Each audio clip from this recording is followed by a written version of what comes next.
Existem atualmente milhares de estudos sobre como as pessoas lidam com grandes provações, grandes períodos de dificuldades como terremotos, tsunamis, e como as pessoas reagem, como elas conseguem ser resilientes ou não a essas situações de grande estresse. É curioso porque algumas pessoas elas ficam travadas com a pergunta do porquê eu, por que isso aconteceu comigo, mas os estudos têm revelado que pessoas que existencialmente têm um propósito para a vida, essas pessoas normalmente elas conseguem transformar esse tempo da sua história em lições de vida e se tornam pessoas mais fortes, pessoas melhores. É interessante você ler um livro do Victor Strecher, Life on Purpose, um livro muito interessante que trabalha em um dos seus capítulos especificamente sobre o tema resiliência. Propósito na vida está associado à maior capacidade de resiliência nas crises da vida. O menor nível de transtorno de estresse pós-traumático existe naquelas pessoas que têm propósito na vida, que sabem por que estão vivas e têm uma razão para continuar vivas. Algumas descobertas desses estudos são muito interessantes. Eu queria compartilhar algumas delas. A nossa interpretação do passado gera resiliência ou não. Nosso projeto de vida determina se nós veremos o evento como um desafio a ser vencido e que promoverá crescimento pessoal. Uma outra conclusão desse estudo é que o propósito na vida ajuda a enfrentar o medo.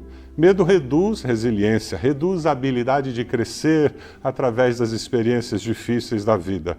Assuma quem você é e vença os seus medos, confiando no propósito, na razão maior da sua existência. Novos propósitos de vida normalmente surgem através de grandes períodos de trauma, de dificuldades. Essa é uma das grandes bênçãos que podem advir de um tempo de estresse tremendamente grave e difícil.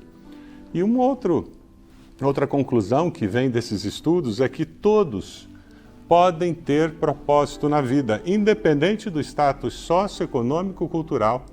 Todas as pessoas têm dentro de si essa capacidade. Viktor Frankl chama isso de desejo de significado, que é comum a todo ser humano. Fantástico, nós sabemos que todos nós podemos ser resilientes, todos nós podemos encontrar significado quando nós conhecemos Jesus Cristo como Senhor e Salvador. A IBB é uma igreja resiliente. Você concorda com isso? Eu estou aqui gravando o culto num lugar especificamente que é uma ilustração gráfica dessa capacidade que nós temos como igreja de sermos resilientes. Passamos mais de 2 anos discutindo, negociando com o órgão da prefeitura da nossa cidade que faz o planejamento urbano, mostrando que tecnicamente o lugar adequado para a nova trincheira não era a Rua Amazonas de Souza Azevedo, mostrando tecnicamente que em termos ecológicos, em termos de viabilidade econômica, este não era o lugar para a trincheira. Infelizmente, não fomos ouvidos, mesmo depois de promovermos uma discussão pública em que a prefeitura da época não enviou representantes. Nós somos resilientes e acabamos negociando. E hoje nós temos uma entrada da linha verde fruto dessa negociação. Foi retirado um córrego que nós tínhamos passando pelo nosso estacionamento, fruto dessa negociação. Resiliência, capacidade de tirar alguma coisa boa de um momento traumático.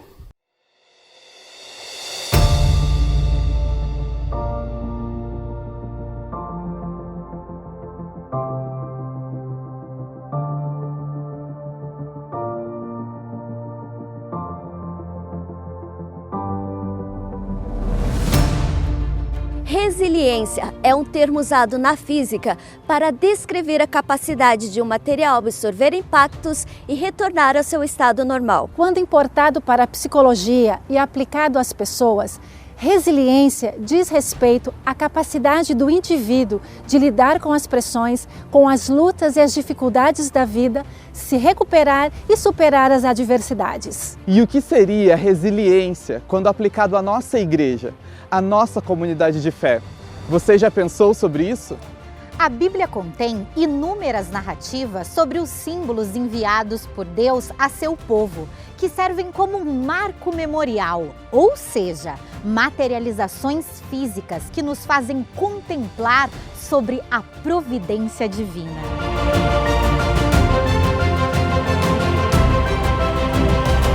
Alguma vez, seus filhos ou netos já te perguntaram o que significa essa trincheira? Quando vejo a trincheira ao lado da IBB, contemplo um símbolo, um sinal, um marco memorial da resiliência da nossa igreja. A resiliência que nós, comunidade de Cristo, experimentamos não é como aquela que o mundo conhece. A nossa esperança e a nossa confiança não estão alicerçados na nossa habilidade de recuperação, na nossa força para resistir, ou mesmo na nossa capacidade de dar a volta por cima. Nossa resiliência está alicerçada em Cristo, nosso Senhor, e na obra que Ele fez por nós, na capacidade dEle, na habilidade dEle, na força dEle. Nos alegramos ao enfrentar dificuldades e provações, pois sabemos que contribuem para desenvolvermos a perseverança. E a perseverança produz caráter aprovado. E o caráter aprovado fortalece nossa esperança. E essa esperança não nos decepcionará, pois sabemos quanto Deus nos ama. Estamos num lugar que Ele queria que estivéssemos, perante a graça e a glória de Deus, na presença dEle, expressando o nosso louvor. E continuamos a expressar nosso louvor, mesmo que estejamos cheios de problemas. Deus nos encoraja em todas as nossas aflições, para que com o encorajamento que recebemos de Deus, possamos encorajar outros quando eles passarem por aflições. De fato, esperávamos não resistir, desaparecer. Mas como resultado, deixamos de confiar em nós mesmos e aprendemos a confiar somente em Deus. Ele que ressuscita os mortos e reconstrói os escombros. Agora nós mesmos somos como construções frágeis de barro que contêm um grande tesouro. Assim, fica evidente que este grande poder não vem de nós, mas de Deus. De todos os lados, somos pressionados por aflições, mas não esmagados. Ficamos perplexos, mas não desesperados. Somos perseguidos, mas não abandonados. Somos derrubados, mas não destruídos. Pelo sofrimento, nosso corpo continua a participar da morte de Jesus, para que a vida de Jesus também se manifeste no nosso corpo. Por isso, resistimos, nunca desistimos. Ainda que o nosso exterior esteja morrendo ou destruído, o nosso interior está sendo renovado a cada dia. Portanto, não olhamos para aquilo que agora podemos ver. Em vez disso, fixamos o nosso olhar naquilo que não podemos ver, pois as coisas que agora vemos logo passarão, mas as coisas que não podemos ver durarão para sempre. E você aí, já refletiu o que seria resiliência quando aplicada à nossa comunidade de fé? E assim como a história do capítulo 4 de Josué, eu penso, quando os nossos filhos nos perguntarem o que significa essa trincheira, nós poderemos responder: aqui a IBB resistiu em tempos de adversidade, fortalecida no Senhor nosso Deus. E assim Ele nos fez testemunhos para toda Curitiba e região metropolitana, para que temamos o Senhor nosso Deus para sempre.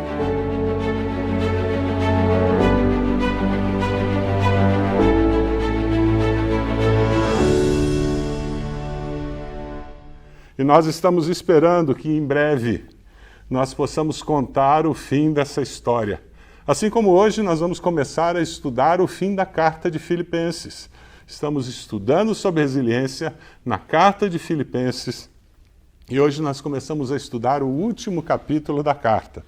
Quando você vê aquele último capítulo, você começa a pensar: como que eu posso cultivar resiliência na vida dos meus discípulos? Como eu posso ajudar meus filhos? Como eu posso ajudar aqueles que trabalham comigo a serem resilientes? Não apenas como eu posso ser resiliente, mas como eu posso influenciar as pessoas que estão perto de mim para que elas sejam resilientes. O desafio que você tem é ser resiliente e promover resiliência com palavras de vida. O versículo 1 do capítulo 4 diz: portanto, meus irmãos, a quem amo e de quem tenho saudade, vocês que são a minha alegria e a minha coroa, permaneçam assim firmes no Senhor, ó amados. Como abençoar seus discípulos? Você abençoa seus discípulos com palavras de afirmação.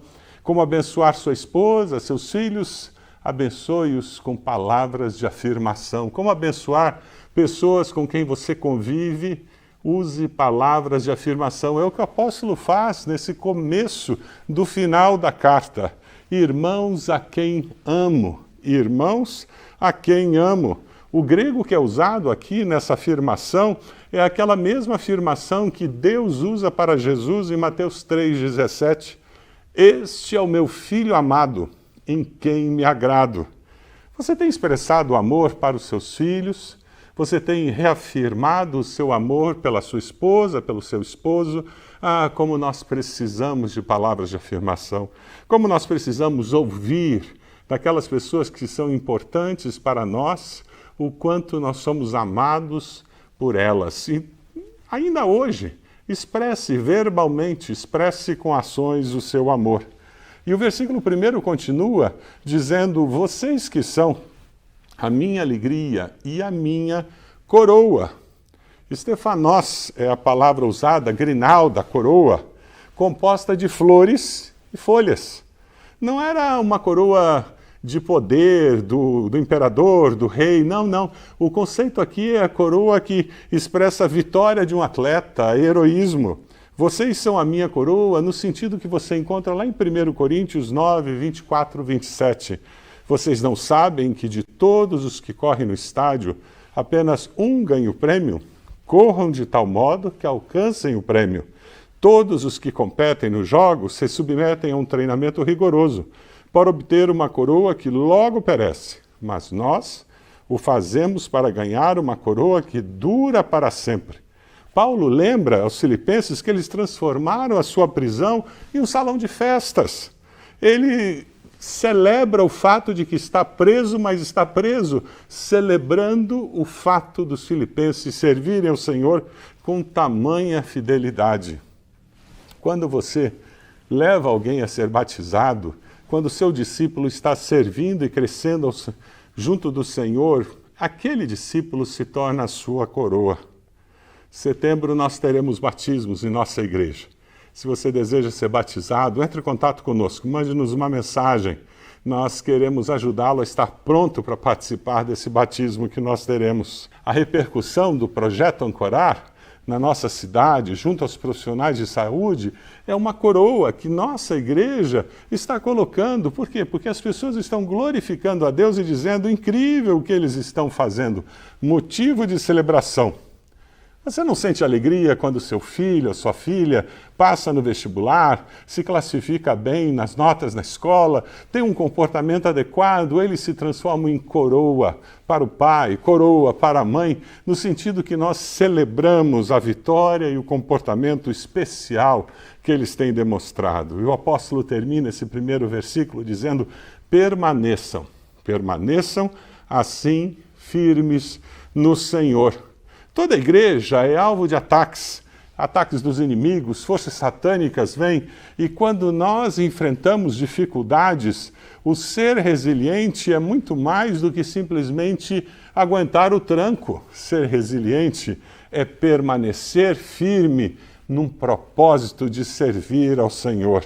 Nós estamos sem cultos presenciais desde o mês de março, mas nós estamos permanecendo firmes, servindo ao Senhor em nome de Jesus. Hackers atacaram nossas redes aqui na nossa igreja, o nosso servidor, mas nós permanecemos firmes e já nos recuperamos desse ataque. A trincheira foi construída, começou a ser construída no lugar errado. Mas sabe o que nós decidimos fazer? Permanecer firme, servindo ao Senhor, cumprindo o propósito de Deus para a nossa vida. Resilientes. Como cultivar resiliência na vida de alguém? Promova paz entre as pessoas. Seja um pacificador, ajude as pessoas a trabalhar juntas em paz. Sabe, lá na família, sabe aquela equipe na faculdade? Seja você aquele que promove a paz nos relacionamentos lá no seu condomínio. Aquela reunião do condomínio, promova a paz entre as pessoas. Quem vive com propósito, ele permanece resiliente porque ele tem um propósito muito claro: promover a paz entre as pessoas. Paz nos relacionamentos, com relacionamentos cheios de amabilidade e cheios da alegria do Senhor. Versículos 2 e 3, o apóstolo nos diz: o que eu rogo a Evódia e também a Sintique é que vivam em harmonia no Senhor. Sim, e peço a você, leal companheiro de jugo, que as ajude, pois lutaram ao meu lado na causa do Evangelho com Clemente e meus demais cooperadores. Os seus nomes estão no livro da vida. Toda vez que seres humanos começam a trabalhar, prepare-se. Choques de personalidade ocorrerão. Dificuldades no relacionamento terão que ser solucionadas. Isso é parte de nós sermos humanos. Crer no mesmo Cristo e ter os mesmos objetivos não nos protege de conflitos. Vou repetir. Crer no mesmo Cristo e ter os mesmos objetivos não nos protege de conflitos. Orgulho, teimosia na carne, ambições pessoais muitas vezes nos impedem de resolver os conflitos, porque na realidade a prova de nós sermos discípulos de Jesus não é não termos conflitos. A prova de sermos discípulos de Jesus é conseguirmos restaurar os relacionamentos quebrados. Esse é o grande segredo, sim, porque eu sou discípulo de Jesus, eu consigo pedir perdão, porque eu sou discípulo de Jesus, eu perdoo, porque eu sou discípulo de Jesus, eu caminho a segunda milha. Você é uma pessoa que está resolvendo os conflitos e buscando promover a paz nos relacionamentos. O meu desafio para você hoje é que você promova a paz nos relacionamentos. Quem sabe você precisa pegar agora o seu celular e mandar uma mensagem para alguém, pedindo perdão. Quem sabe o que você precisa fazer aí na sua casa, é levantar-se de onde você está e ir até onde alguém está e pedir perdão a essa pessoa. Quem sabe a necessidade que você tenha de, no seu coração, perdoar alguém, decidir que isso está resolvido e não permitir mais que amargura, ressentimento comece a ser nutrido no seu coração. Porque o apóstolo diz que a consequência de nós sermos promotores da paz é alegrem-se sempre no Senhor. Novamente direi, alegrem-se sempre no Senhor. O tempo no grego aqui está de tal forma que é uma atitude contínua, permanente, não é algo que você começa e para, não, você começa e não para mais ao longo de toda a sua vida. Um Dia na Vida do Ivan é um livro muito interessante, se você ainda não leu, eu recomendo que você leia. Ivan estava preso em um campo de concentração russo, vítima da injustiça do sistema ateu comunista. Ele terminou o seu dia contente. Você consegue se imaginar num campo de concentração comunista, sendo preso injustamente e fazer essa afirmação: terminei o meu dia contente. E Ivan diz que ele estava contente porque ele teve um dia abençoado. Não o levaram para o isolamento naquele dia, não despediram a mulher que lhe prepararam o arroz. Então ele recebeu uma tigela extra de comida e por isso não sentia uma fome tão aguda como sempre. Ele sentiu prazer no trabalho daquele dia. Ele estava erguendo um muro. Ele não adoeceu. O que acontecia com a maioria das pessoas no campo. Como foi um dia abençoado. Ivan relata que ele adormeceu contente.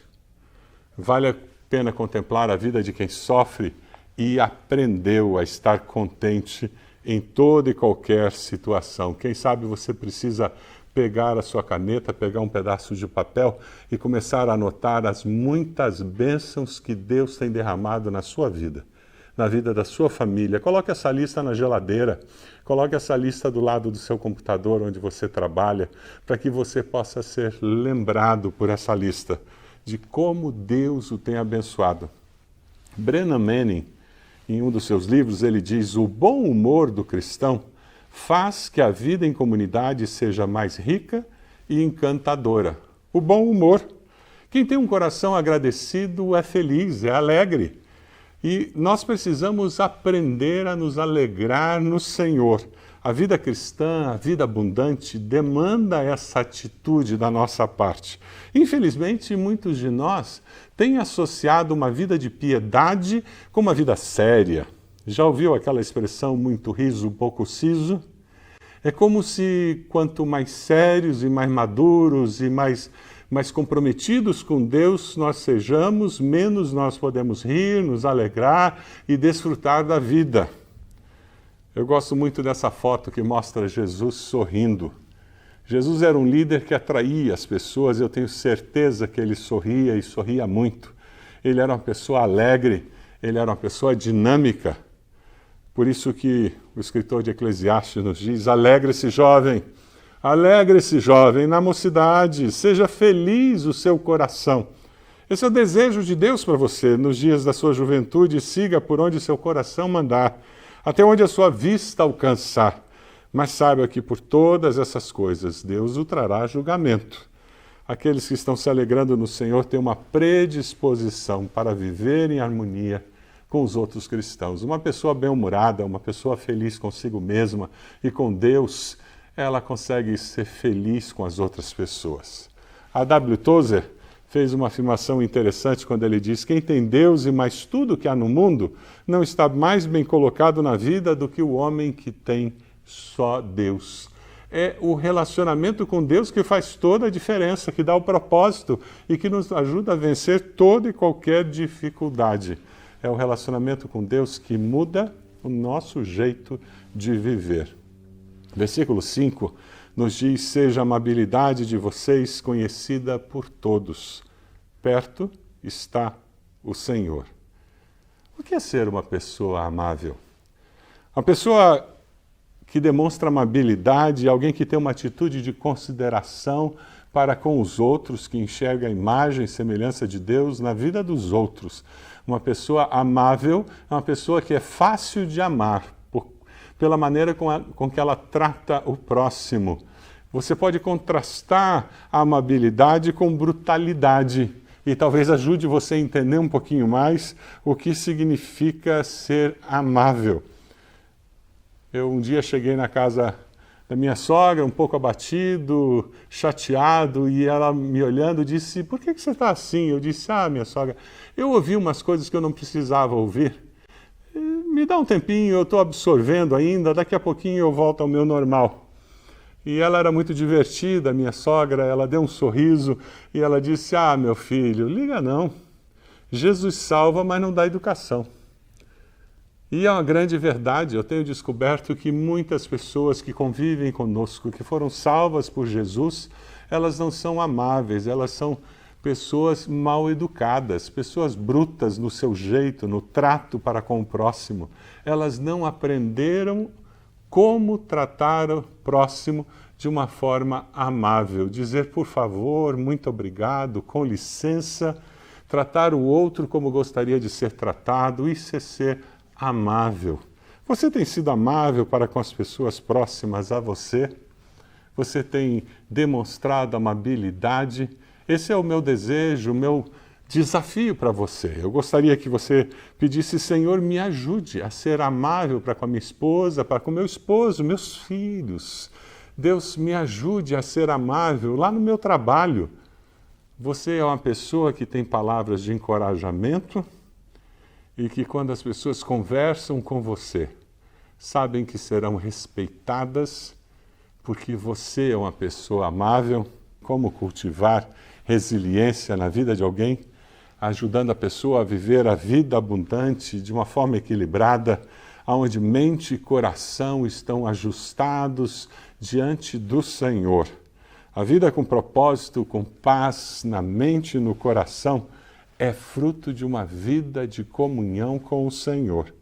Discípulos abençoados com comunhão com Deus, eles veem a vida de uma forma diferente.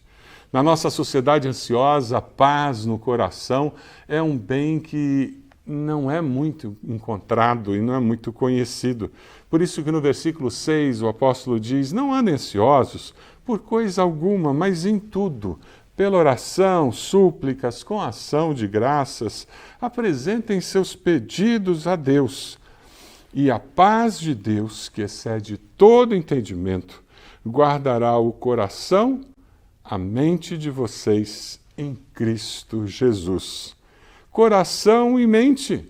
Quando você apresenta seus pedidos a Deus, Deus trabalha em nós de tal maneira que mente e coração são afetados pela presença sobrenatural do agir de Deus.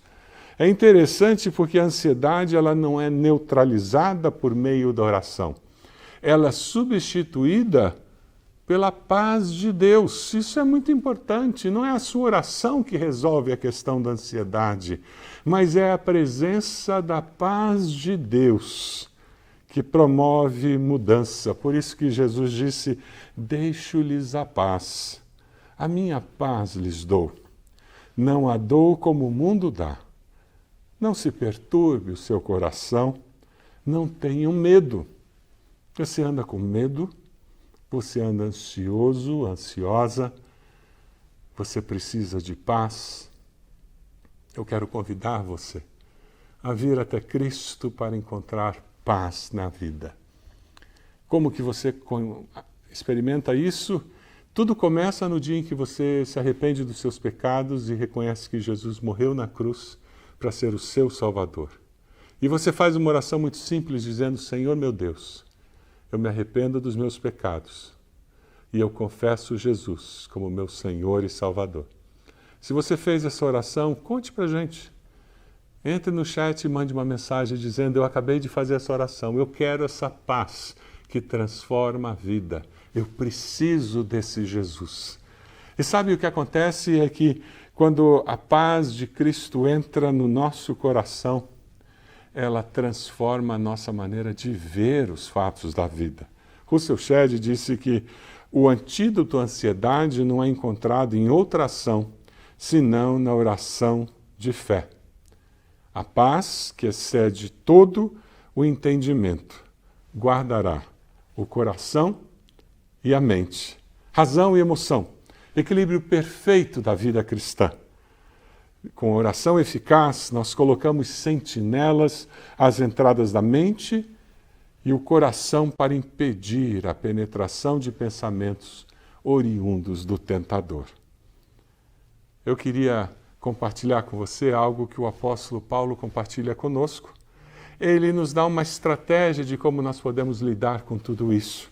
Nos versículos 8 e 9, o apóstolo Paulo nos dá uma estratégia muito simples para nós conseguirmos manter essa paz no nosso coração.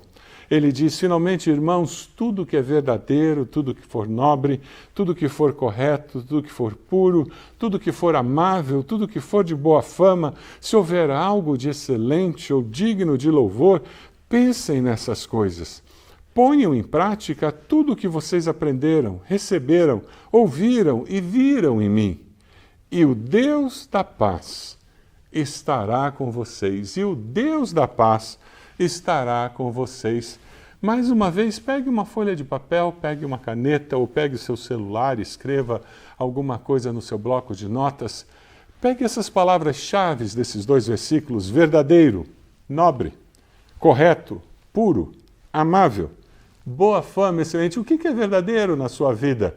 O que é amável? O que é nobre? O que é correto? O que é correto é a maneira como eu trato meus negócios, eu sou honesto. O que é correto é a maneira como eu sou fiel no meu relacionamento conjugal. O que é correto, eu não colo na escola. Coloque, vá colocando, vá fazendo uma lista de coisas que são nobres, corretas. E conforme você faz essa lista, no momento em que a ansiedade volta ao coração, no momento em que falta a paz, você diz, Senhor, eu quero que essas coisas ocupem a minha mente e o meu coração. E não essa ansiedade. É por isso que eu vou até a cruz de Cristo. E eu começo a agradecer ao Senhor, porque essas coisas fazem parte da minha vida. E enquanto isso domina a minha mente, a ansiedade é trocada pela paz de Cristo. 1 Pedro 5,7 nos diz, lancem sobre ele toda a sua ansiedade. Por quê? Porque ele tem cuidado de vocês. Como você tem se relacionado com seus discípulos? Eu decido usar palavras de vida, palavras de encorajamento. Você vai começar a usar palavras de afirmação? Essa é a decisão que você está tomando hoje? A partir de hoje eu vou usar palavras de afirmação. E mais, eu decido promover paz nos meus relacionamentos. Eu vou ser conhecido como um pacificador, uma pacificadora, alguém que promove paz na família, no trabalho, no condomínio, nos relacionamentos. Eu decido colocar em prática na minha vida tudo aquilo que eu já aprendi do Senhor.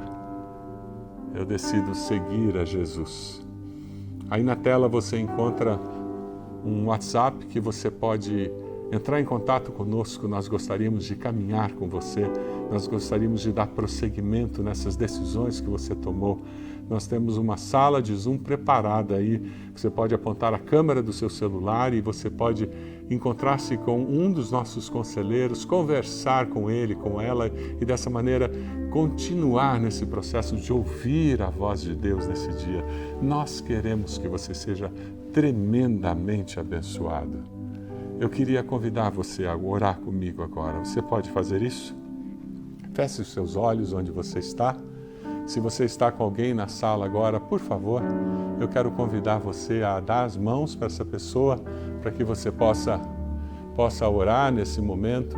E você que está sozinho, eu quero convidar você a fazer alguma coisa muito especial nessa hora. Eu quero que você junte as suas mãos. E ao juntar as suas mãos, você vai estar se lembrando que o povo de Deus está reunido em várias casas nesse momento, espalhado. O Espírito Santo de Deus está na sua casa e está na casa de todos esses irmãos e irmãs. E unidos em oração, estamos buscando a presença do Senhor. Feche seus olhos. Senhor meu Deus, nós queremos te agradecer, porque no meio das provações e dificuldades que vêm pela vida, nós podemos ser resilientes, nós podemos perseverar, permanecer firmes, porque nós sabemos quem é o Senhor. Ó Deus, obrigado porque o nosso coração não precisa ficar ansioso, nós podemos encontrar paz, a paz de Cristo. Nós te agradecemos porque nós podemos promover a paz, nós podemos levar a tua paz para aqueles que ainda não têm essa paz. Te damos graças, Senhor, porque vivemos com essa segurança. E queremos te pedir, Senhor, que o Senhor abençoe quem fez essa oração, entregando a sua vida a Jesus nesse dia.